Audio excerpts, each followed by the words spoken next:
All right. Good morning, everyone, and welcome to the December 20th meeting of the Albany 4th District Commission. My name is Georgette Stuffins, and I'm chair of the commission.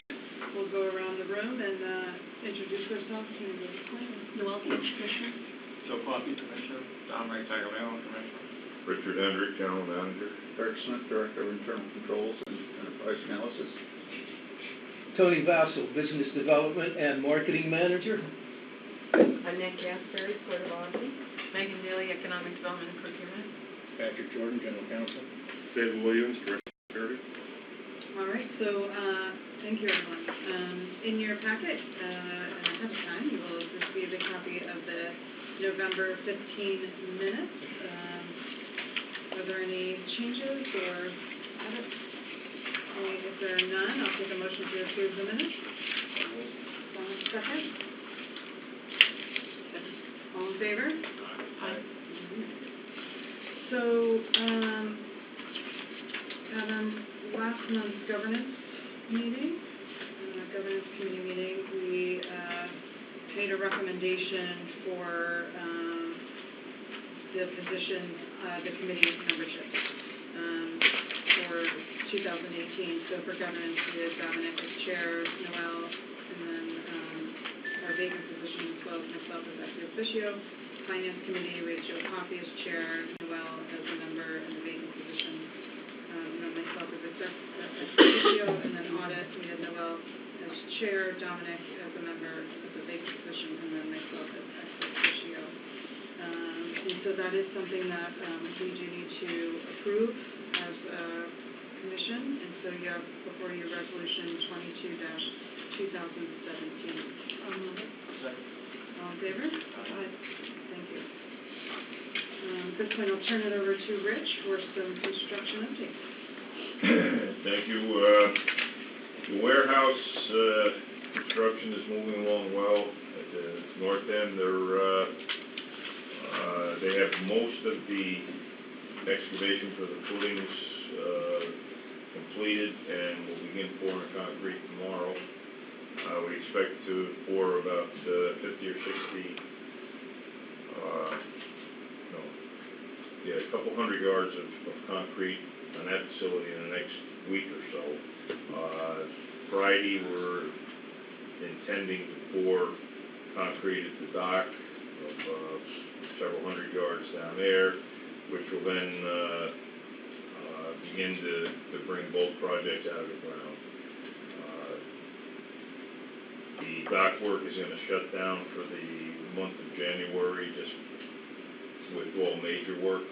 They'll have a skeleton crew that's doing some daily work down there, and then getting right back into it in the springtime.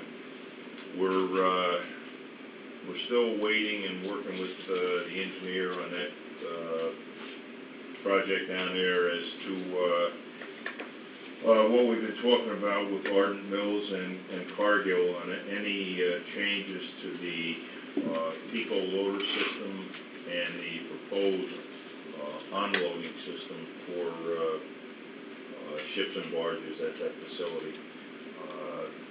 We've met a few times with management of Ardent Mills to try and come up with exactly what their proposals are going to be so that we can include them into a new proposed lease for long-term use of the facilities down there. The warehouse, there was a tentative date of early February for substantial completion. We are probably going to miss that by a little bit, but as we're going, Pat is meeting with both the engineers and the contractors to see if we can keep that target date in line. We have been chosen as one of 3 ports in the country that MARAD, the Maritime Administration, have offered cybersecurity assessments to. Megan and I had a phone conversation just to kick it off last week with with the company that's doing it. They're going to be at the port the week of January 8th, kicking it off the 9th, 10th, and the 11th. What they've asked is that key personnel, Eric, Dave, Tom McGinnis, I've volunteered Commissioner Coffey to attend the meeting on the 9th, and then we've rearranged the schedule.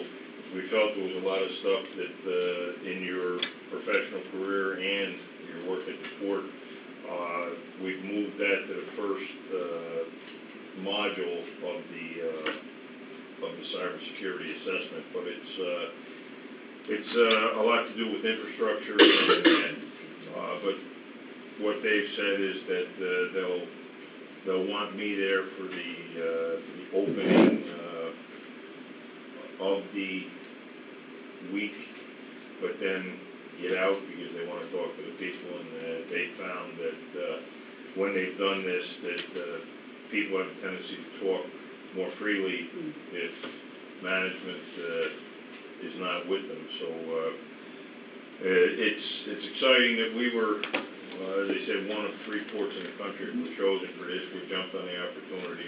We could have told them, no, we don't want it, but we'll never do that. Is there a cost to it? No cost. And And you said the results are anonymous to Merit, too. yes. Yeah, if they find there's a deficiency, it's not being broadcasted. They'll guide us on how to clear up the deficiency, And that will which have is, the assessment, the end of that time, before they walk out the door. We have the assessment. You get the done. Yeah. yeah. And that, 3 days, it'll be kind of packed time for 12 modules. Yeah, Yeah. they did agree, because we said that's a lot of time for a small team. Yeah. And they did agree that we could probably compress it. We also have been working with the New York State Office of Information Technology, and they came down the other day and are also offering us a cybersecurity assessment. Having these is going to greatly enhance our abilities to get federal grants for port security, and that is we need that cyber element of any grant application. The meeting we had the other day was kind of eye-opening as to the capabilities of the people that are up at the OGS office there. That we're going to continue with that, and but the team that came down from there was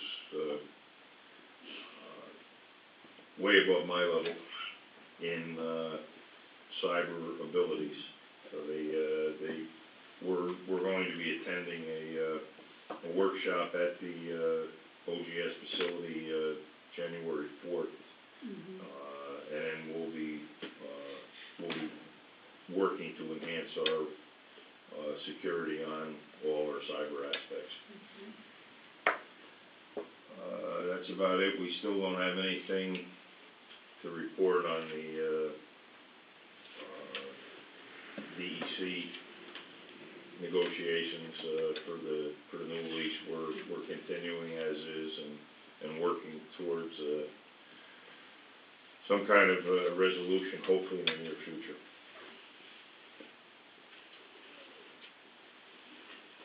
Any other questions for Rich?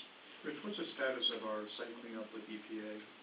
I'm sorry. EPA was reviewing the cleanup standards, is that closed? For 700? Yeah. Actually spoke with Clough Harbor 3 times in the last 2 weeks. EPA not unofficially rejected the path that Clough Harbor and Jennifer O'Terra wanted to take, and they actually determined that for what we want to do and where we are, we instead of going down to 10 ppm, we only do a 25, and they're asking for instead of a risk-based cleanup, a term, but, a different way to clean it, a different plan, was actually supposed to be submitted to me today. And then the EPA said that they would have a quick turnaround on that type of plan. But they got a glimpse of the plan that Cloud Harbor wanted to submit, and they said, we're not in favor of this, and it'll be rejected, so. So they're gonna approve a less active cleanup? Correct. Yeah, it was kind of a shock to me.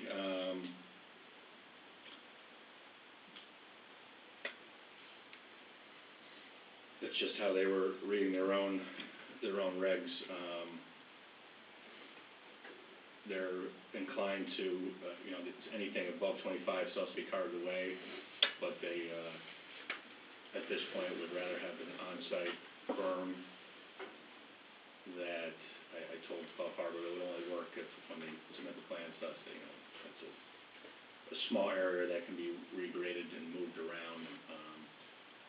But it was a difference of the two different ways that we were looking at it. Was a difference of, I want to say, 250 to 300 tons of less soil coming off site.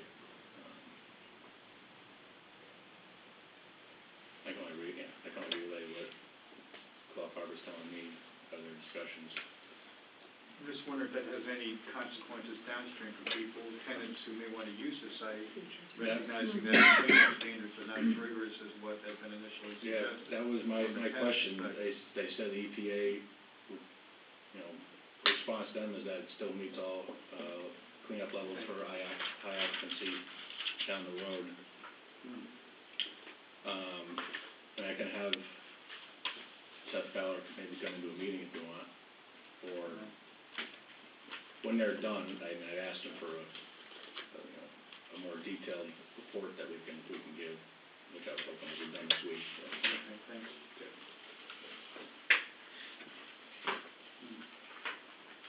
Movement on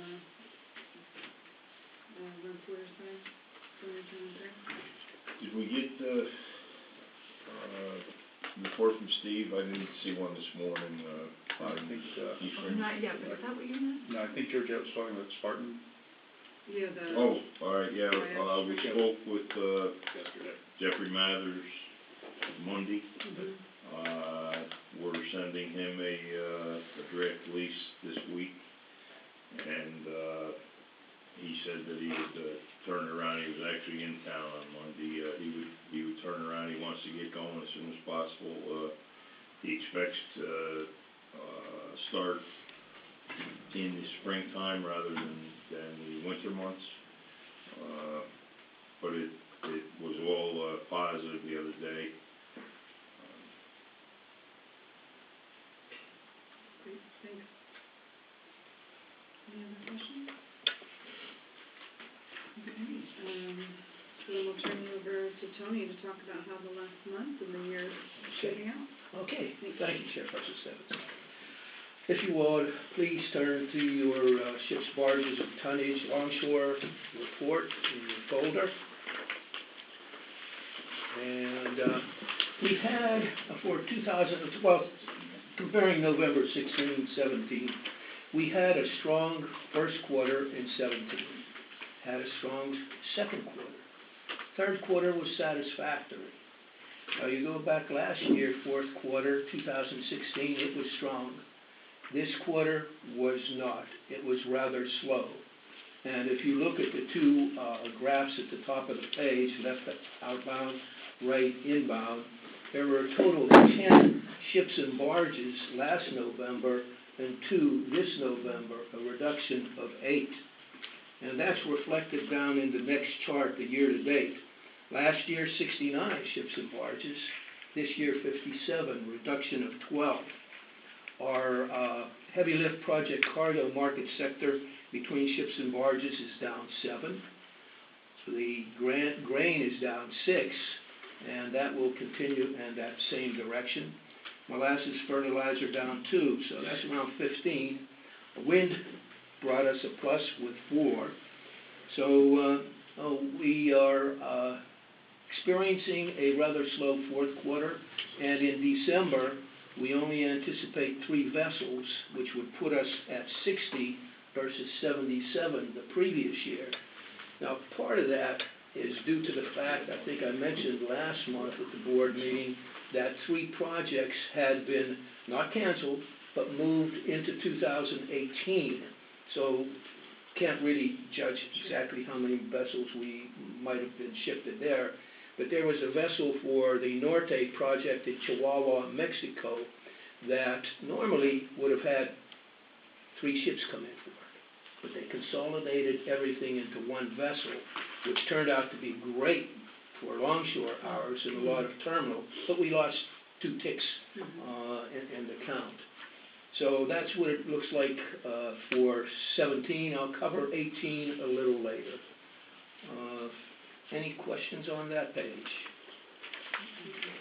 Then tonnage report monthly, the 2 charts on the top. You go down to the one in the center, November 16, 17 comparison. 642 last November, and 2824, down 72,000.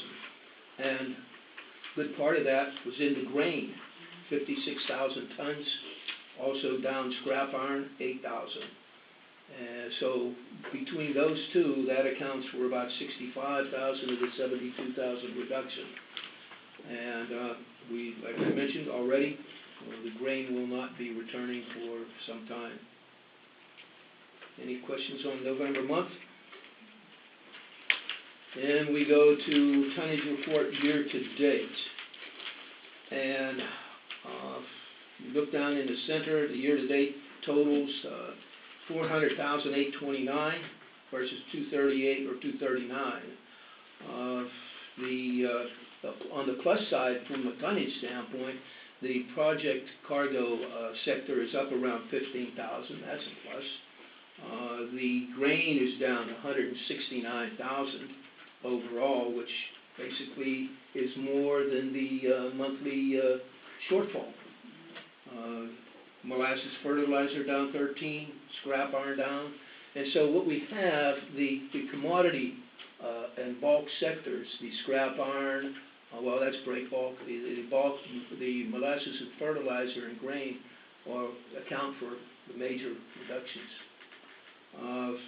Good news, project we've been looking at for about 4 years now, Cricket Valley. We went down to Dover Plains, New York for a couple of public meetings. We were just notified the first ship coming in for Cricket Valley will be a vessel on February the 5th next year with around 77 pieces of structural steel, and that will be discharged on the Albany side. The rest of the project will be the heat recovery steam generating units will be discharged on the Rensselaer side. We don't have an indication of when that will be on the Rensselaer side, the discharge. Looking at 2018, the first and second quarter look fairly strong. The third quarter looks a little bit quiet. Fourth quarter looks, there are a number of projects towards the end of the year, if they aren't shifted like they were this year. Doesn't look too bad next year. So are you projecting, you think, sort of similar to where we Well, were in 17? Well, it just takes 77 last year, 60 this year, maybe next year 60 to 70. There's a wide range because of the commodity situation. Well, we're not going to have the, let's see, there were last year grain, I think we're 7. So we aren't going to have those repeating. So you take the 77 down to 70. So between 60 and 70. The good news on that front, though, is that we have been having those meetings with the tenant that is taking the assignment of the lease of the grain company and does intend to, build infrastructure that will get that going again, perhaps in a different direction, but also could be even larger. A good point, though. They'll be switching from exporting grain to importing. At the present time, Argentina and Brazil control or handle about 70% of the worldwide grain market. So that's what would be anticipated grain coming in from South America. anywhere, prediction, I've heard from 1 to 2 years before something like that takes place before one. I did hear, good number of ships though, so that's Yeah. good news. And lastly, the longshore hours. The chart on the left, we're at almost 60,000 hours versus 38, up around 22,000 hours at 57%. A lot of terminal work. And if you look at the right, we're at like almost 60,000 and over 35% for the total last year. And there have been 12 months out of the 47 reported here that we've gone over 6,000 longshore hours. And so 12 out of the 47, we've hit that, and it's a positive thing, needless to say. Yeah, that's the good news, right? Yeah. Maybe not as many ships, but more people Right. working. More people working, yeah, because that last ship, as I mentioned, the BBC Aquamarine was the Mexico project. It produced probably 80 to 90% of the 6,000 hours that were earned in November. Any questions? No? So it's a perfect segue into our financial conversations, based on where we're gonna end by Sure. one of our ships and stuff. So I'll turn it over to Eric.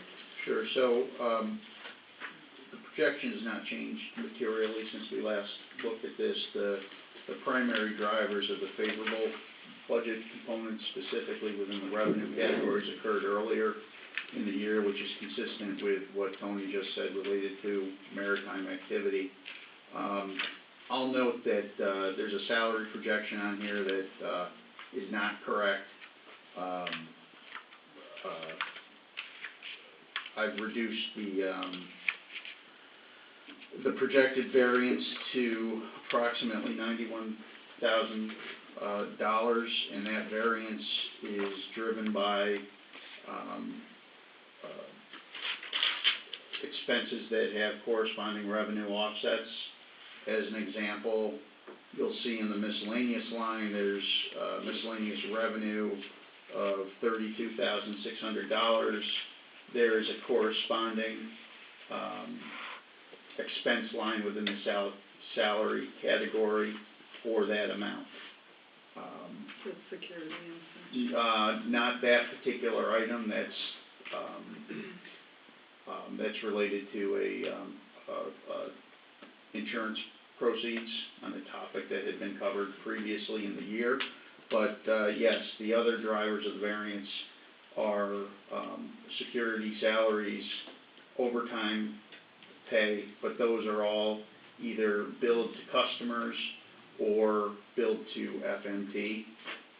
So taking that change I just described into an account, we're still looking favorable as compared to the budget. For the most part, we will see a contracted increase in that position of about $6.8 million, which is not surprising based on the timing of the construction projects that Rich described earlier. So our net position is primarily composed of our fixed asset portfolio. So as we've seen the projects go forward, as we've recognized grant revenue, that has driven that net position to where it's projected to be. As we discussed in the audit committee meeting, there are still some non-cash year-end required entries that will impact this projection. They're both actuarial driven, and we do not yet have the actuarial analysis to make those entries yet. Just briefly, and this is an example I pulled out just to give a sense for the outperformance relative to budget on the maritime revenue categories. So already in November, we've exceeded the number of heavy lift ship and barges that were budgeted. It was budgeted at 35, I think we're at 37 now. Typically, for example, for dockage, a heavy lift ship will generate anywhere between $3,000 and $4,000. They're fairly, they're smaller vessels, have a shorter duration of stay than some of the other commodity categories. An interesting thing that has occurred in 17 is we've had, on a handful of occasions, ships come and discharge other heavy lift items. So whether it's steel or whether it's items other than the typical GE cargo, and those have driven both the duration of stay longer and have required larger vessels. So there's a couple of things going on there. You know, we performed favorably to budget in terms of the number of vessels, but also the composition of those vessels have been such that they've generated greater revenue. As an example, the ship that Tony just mentioned, the Aquamarine, you know, we've recorded about $15,000 or $16,000 of dockage revenue for that ship. So that's about, you know, 4 or 5x what we would typically see, and that kind of flows through those maritime revenue categories.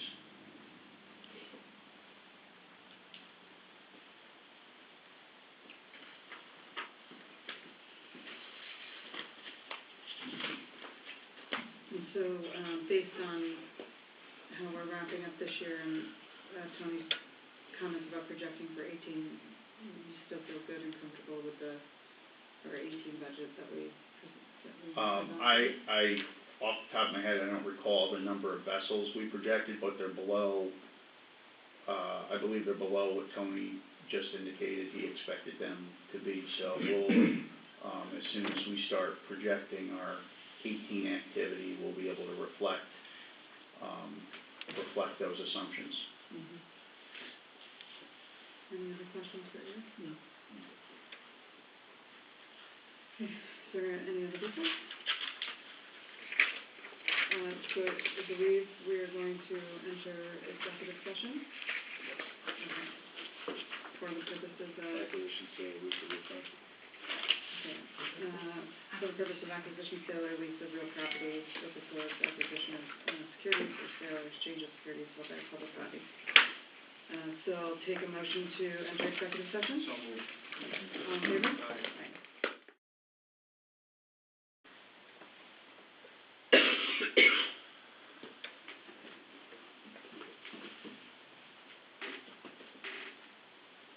Okay. So just to note, there was no action that was taken in executive session. And the only other item we have is in your packet are our meeting dates for 2018. Our next board meeting is January 24th at 12:30. And with that, I'll take a motion to adjourn. Second. All in favor?